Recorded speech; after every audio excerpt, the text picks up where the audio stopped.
আমরা দেখি স্টেজে বিসমিল্লাহ পড়ে, যদিও জোরে পড়ি না, মনে মনে 100 বার লা হাওলা কুওয়াতা ইল্লা বিল্লাহ পড়তে হয়। যে বিসমিল্লাহ কি পড়লো, এ নাকি জাতির কর্ণধার হবে? বিসমিল্লাহ পড়তে পারে না, ও কি জাতির কর্ণধার হবে?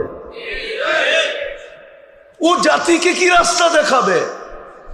ও কি আমানতদার হবে? তো বিসমিল্লাহ পড়তে পারে না।